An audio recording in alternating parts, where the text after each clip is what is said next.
Je vous le disais tantôt, la Commission électorale nationale indépendante rassure de la tenue des scrutins dans les délais tels que mentionnés dans le calendrier électoral, un processus, il faudra le dire, dans le temps qui se fera inéluctablement par l'audit du fichier électoral. Denis Kadima et son équipe travaillent pour ne pas être en retard.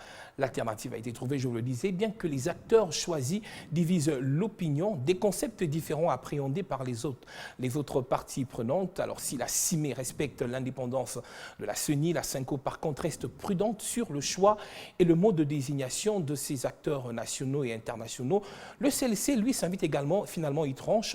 L'on veut imposer à nouveau au peuple le chaos électoral, disent-ils dans un communiqué rendu public cette semaine. L'opposition, elle a choisi donc la rue pour dénoncer ce processus. Lors de la marche réprimée de ce samedi, on a compté des blessés et différentes arrestations. C'est le premier dossier.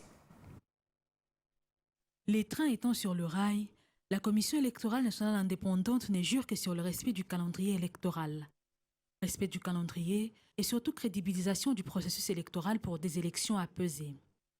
Cette commission indépendante s'est résolue de faire auditer le fichier électoral conformément à ses prévisions, un audit voulu externe pour évaluer les systèmes actuels d'identification et d'enrôlement des électeurs qui a duré 4 mois, soit du 24 décembre 2022 au 24 avril 2023, avec près de 47 862 561, soit 97,14% d'électeurs enrôlés. Pour des raisons évidentes inhérentes à la situation d'insécurité qui prévaut dans certaines parties de notre cher pays, l'enrôlement des électeurs n'a pas été effectif dans le territoire de Kwamouth, dans la province du Maïndombe, dans les territoires de Massissi et Rutshuru, dans la province du Nord Kivu et une petite partie de la commune de Maluku dans la ville de Kinshasa.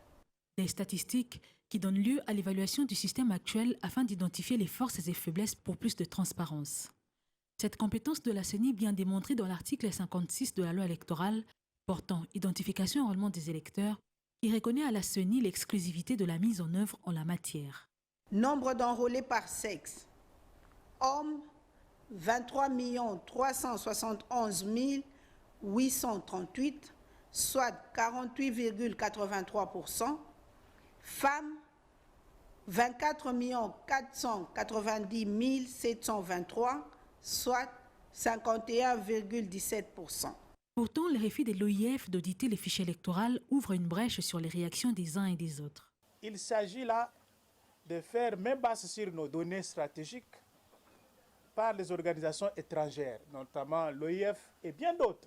D'une part, les sceptiques au choix de la CENI portés sur une organisation internationale chapeautée par une Rwandaise, très proche des Kagame, crient à la victoire face au repli de l'ennemi à qui le contrôle des données devrait échapper. D'autre part, les parties prenantes au processus vont en ces refus de l'OIF sous prétexte de manque de temps. Il ne reste que 8 mois au processus électoral, un indicateur que coulerait à peine les discrédits sur cet organe indépendant d'appui à la démocratie. Nous avons entendu parler de l'audit externe, quelque chose qui n'est pas mauvais en soi-même. Mais dès lors que cela peut toucher ou empiéter à la souveraineté, à la liberté de cette institution, nous voulons nous rassurer que cela vienne des résolutions de la CENI en toute liberté. Le 9 mai, la centrale électorale a lancé l'appel d'offres basé sur les critères préalablement établis, répondant aux critères liés à la qualification académique, l'expérience professionnelle détenant des références solides en matière de gestion de l'audit du fichier électoral et d'une situation des conflits d'intérêts. Des atouts pour les experts qui permettront de dégager les mesures et formuler les recommandations conséquentes afin d'améliorer la qualité et intégrer le fichier électoral. L'équipe qui sera mise en place par la CENI ne sera pas indépendante et son rapport pourrait être orienté ou manipulé. En conséquence, il y a risque élevé de ne pas trouver un consensus sur le fichier électoral. La méfiance entre les acteurs politiques va être renforcée et la confiance du public au processus électoral va de plus en plus se détériorer. Les 5 auditeurs retenus sur les 212 dossiers réceptionnés avancent du 15 au 20 mai pour exécuter cette tâche importante qui conduit à l'établissement du fichier électoral et sert de base d'allocation des sièges pour toutes les opérations liées à l'organisation matérielle des scrutins. Démarche de la CENI qui crie à tour-tête son indépendance alors que le parti prenante continue et réclame la transparence. Et déjà dans les 72 heures qui viennent, ça sera la fin de l'audit externe du fichier électoral. Durant cette période, nous allons aussi publier les statistiques électorales par rapport toujours à l'enrôlement des électeurs. Et puis nous allons préparer le projet de loi sur la répartition des sièges. La CIME, elle, joue aux sapeurs-pompiers en insistant sur la souveraineté de la CENI en matière d'organisation des élections. Le CLC sort de son silence et fustige la persistance de la CENI de rester imperméablement aux suggestions des parties prenantes et de procéder par fait accompli avec un audit de sa propre composition ne pourra mener qu'à des élections chaotiques. Les élections ne sont pas la propriété privée du président de la République ni de la CENI, moins encore d'un camp politique, mais une expression de souveraineté d'un peuple, et ce peuple a droit d'être respecté dans ce droit. Il demande à la Commission électorale nationale indépendante de mettre en place très rapidement le cadre de concertation avec toutes les parties prenantes pour la désignation d'une instance internationale crédible d'audit du fichier selon le format ayant prévalu en 2018 et d'arrêter de contourner la question par une désignation de ses propres experts pour s'auto-certifier. Une frange de l'opposition campe sur sa position. Les décors est planté pour des élections non fiables selon ses acteurs. Certains ne s'y sont pas enrôlés et attendent désespérément les préalables posés et d'autres vident subtilement leur camp au risque de se retrouver hitchant les 5 années à venir. Nous ne sommes pas concernés par ce processus électoral et toutes nos revendications ne sont pas insolubles. Nous savons que c'est une question de volonté politique. Pourtant, le nouveau vent souffle contre toutes les attentes. Des jeunes se préparent à prendre la relève à l'hémicycle. C'est une campagne électorale déguisée qui ne semble déranger personne. En attendant la conclusion des résultats de l'audit du fichier électoral, la centrale électorale harmonise les procédures sur la réception et le traitement des candidatures pour les scrutins directs combinés du 20 décembre 2023. La réception et le traitement des candidatures, cette fois-ci, ne va pas se limiter à l'élection présidentielle, aux législatives nationales et provinciales. Pour la première fois, nous allons aussi réceptionner et traiter les candidatures pour les élections communales. Le CLC annonce la sensibilisation pour préparer le peuple à prendre ses responsabilités. La CENI envisage des élections crédibles et les parties prenantes lésées préviennent les chaos électoraux que l'on veut à nouveau imposer au peuple. Élisère, Tamboué, le décor semble être planté pour des élections qui s'annoncent déjà un peu mouvementées, avec différentes contestations. Bon, en fait, d'abord, je ne peux pas commencer à parler sans vous remercier pour l'invitation et l'honneur que vous avez accordé à notre modeste personne. Nous sommes dans une démarche où, deux fois, la classe politique congolaise est en difficulté de comprendre ce dont elle a besoin en réalité.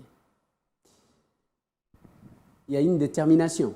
Certainement, c'était contre ce que moi j'ai proposé. Moi, j'ai proposé que nous ne puissions pas privilégier les élections parce qu'on n'organise pas les élections pour l'organiser. On n'organise pas les élections pour les autres, mais nous organisons les élections pour nous-mêmes. Il fallait privilégier l'aspect sécuritaire en démontrant aux gens qu'il ne faut pas confondre la situation de 2018 à la situation que connaît la RDC maintenant. Les gens ont cru que j'étais envoyé, j'avais peur des élections. Parce qu'en 2018, il y a eu Yombi, il y a eu Beni et Butembo qui n'avaient pas participé aux élections lorsque tous les Congolais avaient participé. Mais ce n'était pas pour les mêmes raisons qu'aujourd'hui. Retenez, à son temps, Yombi, certainement, il y avait cette histoire montée par les politiciens. Mais Beni et Butembo, il y avait un problème de maladie.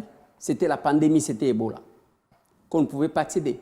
Et c'est intervenu après que le peuple ait obtenu chacun sa carte. Ouais. Parce que les cartes que nous avons ne sont pas seulement les cartes d'électeurs, mais aussi les documents qui attestent notre appartenance à la RDC. Mais aujourd'hui, nous sommes en face d'une agression. C'est le Rwanda qui agresse le Congo et nous sommes d'ailleurs partis de la question des d'une certaine minorité qui serait menacée, à la question de la contestation de limites, si pas des frontières de notre pays. Et là, la question des élections, le pouvoir dit, eh ben, il n'y a plus glissement. Quand moi je parlais de ça, l'opposition a cru qu'on préparait les glissements. Et on a insisté, pas de dépassement, on doit organiser les élections dans les délais. Et du coup, quand ils ont compris, cette même opposition-là a compris que non, le pouvoir tenait à l'organisation des élections, quelles que soient les circonstances, quels que soient les problèmes que nous avons, eh bien, l'opposition fait un pas en arrière. Non, on conteste, on ne veut plus de ça, on ne veut plus de ça. Je ne connais pas ce que je sache depuis que nous avons commencé les premières élections, en fait, que nous avons commencé au moins en 2006, jusqu'à aujourd'hui, un fichier électoral qui a mis tout le monde ensemble. En tout cas, je ne connais pas. Dans cette ville, on a eu ce qu'on appelait jeudi serveur, là où nous avons perdu quelques combattants, comme Loukoussa et les autres. On contestait à l'époque les mandats passés, en fait, les opérations, les processus passés, là où nous nous sommes sortis. Ce n'était pas question de machines à voter. Et c'est le même comportement qui revient. Ce qui m'inquiète ici, c'est le fait que les gens n'ont pas compris le pourquoi de ces choix des modes d'accession au pouvoir. Le mode électoral a été choisi pour permettre d'assurer ce qu'on appelle la paix sociale. Mais chez nous, les moments des élections, c'est les moments de tension. Mais l'opposition ne refuse pas les élections, mais plutôt parle des élections crédibles. Déjà, par exemple, l'audit du fichier électoral et tout ce qui se fait, c'est plutôt ça la contestation, mais pas le refus des élections de l'organisation. Bon, qui doit juger la crédibilité des élections? C'est ça la difficulté que nous avons, parce que par moment, nous donnons les résultats avant que les élections même ne soient organisées. C'est la difficulté. Qui doit donner la crédibilité? Parce que l'inclusivité qu'on a voulu d'ailleurs, en commençant par la centrale électorale, c'est pour assurer les uns les autres qui ne sont pas à la CENI. Tout le monde est à la CENI. Qui ne sont pas au Parlement, là où nous sommes. Tout le monde, tous ceux qui s'appellent opposants, nous sommes avec eux. Soit ils sont représentés à l'Assemblée nationale. Je pense que quand on doit quitter l'hémicycle, là où nous faisons les débats, pour amener les débats sur la rue, c'est qu'on a été incapable de convaincre. Parce que le jeu démocratique, c'est le jeu de la majorité. Il fallait qu'on envoie dans l'hémicycle, à l'Assemblée nationale, les gens capables d'amener les idées et de convaincre la majorité des parlementaires. Mais pourquoi aujourd'hui, ceux avec qui l'opposition, en disant le pouvoir aujourd'hui, en composant entre autres le CLC, la CENCO, autrefois dénoncé l'organisation des élections sous le régime passé, ne font plus l'objet de confiance? Pourtant, c'est avec les mêmes organismes que les élections sous Kabila ont été contestées. Aujourd'hui, ils ne sont plus crédibles. Oui, leur dénonciation. Et c'est là que j'ai dit que nous ne comprenons pas pourquoi nous avons choisi les modes d'accession au pouvoir, les modes électoraux. Parce qu'on agit par rapport à sa position, par rapport à un sentiment. Parce que moi, je suis aujourd'hui de la majorité, je ne vois plus le Congo, je vois autre chose. Parce que tel est dans l'opposition, il ne voit plus le Congo, il voit autre chose, les intérêts personnels. C'est là que moi, personnellement, j'ai toujours eu des réserves quand je vois les accords que signent les acteurs politiques généralement, c'est pour la protection mutuelle. Il n'y a pas d'intérêt de la population. Est-ce que tous ces gens, que ce soit ceux qui contestent l'organisation des élections aujourd'hui, ils les font parce qu'ils ont vraiment les soucis de ce peuple-là, ou bien ils les font parce qu'ils se sentent menacés et que dans ces conditions, au cas où on allait aux élections, tellement qu'on ne s'est pas organisé, on ne saura peut-être pas gagner ce dont on a besoin de gagner. C'est là la plus grande question. Vous pensez que dans ce climat, vous êtes pour les élections en décembre ou pas? Moi, personnellement, ça c'est mon point de vue, ce n'est pas le point de vue de tout le monde, je n'étais pas d'accord. Pourquoi je n'étais pas d'accord? Pour qu'on organise les élections, la Constitution dit qu'on ne doit pas organiser les élections pendant que le pays est sous l'état de siège ou l'état d'urgence. Donc, pour qu'on y arrive, on doit lever d'abord l'état de siège, mais nous devons l'évaluer. Est-ce que nous avons atteint l'objectif pour lequel l'état de siège a été déclaré? C'est une question qu'on va se poser. Mais aussi, pendant ces temps, au cas où on levait l'état de siège, est-ce que la petite résistance que nous constatons à l'est du pays, de la part de notre armée, ça sera la même chose ou bien ça sera une opportunité parce que nous connaissons comment le 23 l'autre fois avait pris Goma, avec, donc sans effort, sans effort. Alors, mais maintenant, si on dit qu'on lève l'état de siège de manière brutale parce que nous avons coûte que coûte besoin des élections, qu'est-ce qui va se passer? Est-ce que nous les organisons pour nous ou bien pour les autres? Maintenant, ceux qui vont rester dans les zones occupées, seront-ils considérés comme des Congolais ou bien seront-ils considérés comme les gens qui sont déjà annexés du côté Rwanda. Retenez, j'étais aux États-Unis lorsque un sénateur américain dit que c'était un rêve de penser qu'on peut récupérer les zones occupées déjà par les Rwandais. On doit par contre penser à une autre administration.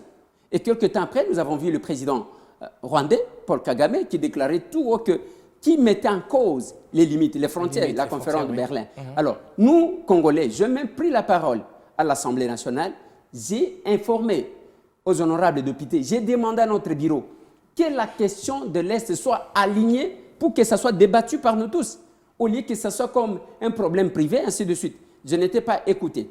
Mais comme la majorité veut qu'on aille aux élections, nous sommes prêts. Nous, l'Action commune pour la République, tous les jours, nous sommes sur tous les fronts pour organiser, en tout cas, à gagner les élections et non à frauder. Vous êtes prêts. Voilà. Alors, les contestations de l'opposition, je le disais tout à l'heure, sont passées à la vitesse de croisière. Descendre dans la rue, des manifestations, c'est constitutionnel, mais vous l'avez vu, la marche du samedi dernier a été réprimée. Une question directe, qu'est-ce que cela vous a fait lorsque vous avez vu l'image de ce jeune garçon de moins de 18 ans tabassé par les forces de l'ordre? Ça, en tout cas, j'ai condamné quelle que soit la raison. Je vis que les commandants de la police ont ordonné l'arrestation, l'interpellation de ces policiers, mais il n'y a pas que 3. Ces jeunes garçons ont été tabassés par plusieurs policiers. Même s'il arrivait que ces jeunes garçons seraient en possession d'une arme, ils sont formés pour le maîtriser. Mais les traiter comme ça, je n'étais pas d'accord. Et j'estimais que ces gens-là ont travaillé et contre la République et contre les chefs de l'État. Je ne pouvais pas accepter. Mais il y a aussi autre chose que vous devez savoir par rapport à la marche d'hier. Vous savez, il y a ceux qui sont habitués à marcher. Il y a les gens qui apprennent à marcher. On n'a pas vu les opposants dans la rue, en réalité. Ils s'est caché parce que si vous avez peur de la mort, ne sortez pas. Est-ce qu'on dirait la même chose de vous sous le régime Kabila? Ouais. Vous aviez marché? C'est l'opposition, oui. Je donne mon exemple parce que moi, j'étais dans la rue, je marchais. Mais on a vu les grands leaders de l'opposition hier dans la rue. Ils ont marché où? Ils étaient dans le véhicule. Ils ont été stoppés. Ils ont été stoppés déjà là, par la police. Nous, à Serre, nous avons organisé une marche avant eux pour dire non à l'agression, pour dire non à tout ce que nous vivons comme complot international. Vous n'avez pas été interpellés. Hein? Non. Écoutez, il y a eu des gaz lacrymogènes. S'il y en avait comme hier, on pouvait condamner. Je suis de la majorité. Et la police était venue s'interposer. Il y a eu d'intervention de militaires. Mais on avançait jusqu'à ce que nous avons déposé notre mémo à l'ambassade des États-Unis. Il y a eu 2 blessés. On n'en a pas fait un problème. Quand vous allez marcher, acceptez les conséquences de cette marche-là. Et sont allés dans une démarche de provocation. Oubliant que l'UDPS est championne dans des marches. Ce sont des spécialistes. Il ne faut pas chercher à se bagarrer. Vous n'êtes pas sportif. Vous voulez vous bagarrer avec un sportif. Non, vous commettrez une erreur. L'UDPS est habitué à marcher. Et quand l'UDPS envoie juste la Ligue des jeunes, et tout le monde a disparu. Mais regardez comment ils vont récupérer. J'ai vu moi la vidéo de monsieur qui a été dans le ventre troué. C'est un montage pur et simple parce que moi et mon vieux Martin, qui m'écoute en ce moment, c'est nous qui avions transporté les jeunes messieurs. C'était lorsque Kabila était au pouvoir. Nous l'avions amené à Mamayama.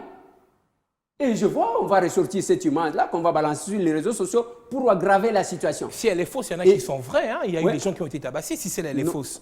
Bien sûr, bien sûr. Je sais. J'ai condamné ceux qui ont été bastonnés parce que nous ne sommes pas battus pour que ces pratiques reviennent. Mais justement, pourquoi avoir réprimé la marche? C'est les constitutionnels. Je ne sais pas si on va parler de la répression. C'est que moi, je sais que... Interdite? Non. Pourquoi l'avoir interdite? La marche n'a pas été interdite parce que l'hôtel de ville a autorisé que les gens marchent.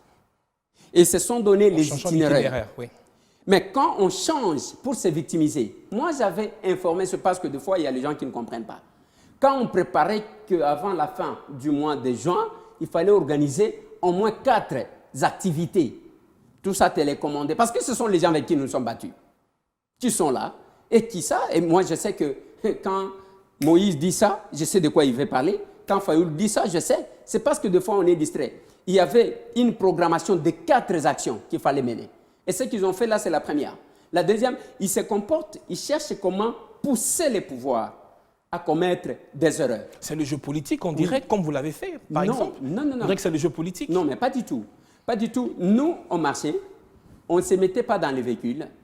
Et je suis témoin de tout ce qui s'est passé, même quand les gens ne sortaient pas. Nous, on marchait. Mais la pression était la même que celle qu'exerçait aujourd'hui. Non, ce n'est pas la même. Bon, peut-être que vous pouvez avoir raison. C'est la même parce que sous Kabila, on a eu à placer les panneaux où on annonçait qu'il y aura marche. Et Kabila vous a laissé. Donc, c'est la même parce que au moins l'hôtel de ville a autorisé à ce que les gens puissent marcher. C'est la même parce que on a vu quand même les gens être protégés jusqu'à leur donner le chaise. C'est la même. Non, mais c'est pas ça. Les gens, si Félix Antoine Tshisekedi était contre le marche, on ne pouvait pas accepter qu'on puisse ériger des panneaux à Kinshasa. C'est la première fois qu'une marche de colère à travers le monde, une marche de colère, on met les panneaux comme si on faisait la campagne électorale et on tolère. C'est la première fois au monde.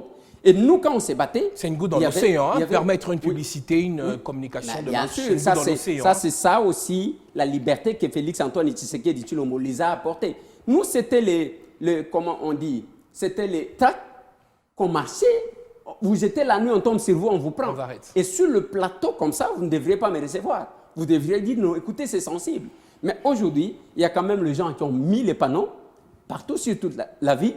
Il y a les gens qui ont commencé à sensibiliser les gens maison par maison. C'est là que j'ai compris que cette opposition a une difficulté. Parce qu'un leader ne fait pas les témoins de Jéhovah d'aller de porte à porte. Papa, est-ce que tu ne viendras pas à la marche? Et maman, est-ce que tu ne viendras pas? Ça ne se fait jamais. Tu sais qu'il parlait, il restait chez lui, ça s'est exécuté. Nous, quand nous avons, nous, Acer, le capable, j'ai dit juste au capable que tel jour, nous allons marcher, chacun restait chez lui. Le jour de la marche, nous nous sommes rencontrés. Le mot d'ordre était suivi. Oui, mais quand un leader commence à y aller, porte à porte, vous les avez vus, tous les quatre, dans tous les coins. L'un à Ngaba, l'autre à Kanlouka, l'autre à Terre Jaune, ainsi de suite, parce qu'ils n'étaient pas convaincus de la chose. Même alors, il y a le renfort qu'on a cherché. À un moment donné, on était avec Moïse dans l'opposition. Jamais Moïse n'a quitté les Katanga pour venir marcher à Kinshasa. C'est parce que ceux qui sont à Kinshasa ont estimé qu'on ne croit plus en eux, il fallait chercher le renfort. Voilà le pourquoi du déplacement de Moïse. Même entre eux, vous allez voir que Moïse s'est beaucoup pavané, s'il faut le dire ainsi, à Kinshasa pour essayer de convaincre les gens que venez, il y a quelque chose qui s'est fait. Mais sinon, nous, l'opposition que nous avons faite, c'était que les leaders se mettent chez lui, donnent un mot d'ordre, ça s'exécute. Mais quand on fait maintenant le témoin de Jéhovah, campagne porte à porte pour convaincre les gens. Mais quel que soit ça, combien de personnes que vous avez vues dans la rue? Combien de personnes? Beaucoup ont été empêchés de sortir. Non, mais nous, effectivement, souvent, on était empêchés quand on s'est battu, mais on sait, surtout les combattants, savent comment contourner l'obstacle. Mais si vous allez dans l'opposition, vous ne savez même pas comment contourner l'obstacle, c'est bien grave. Passons au second dossier.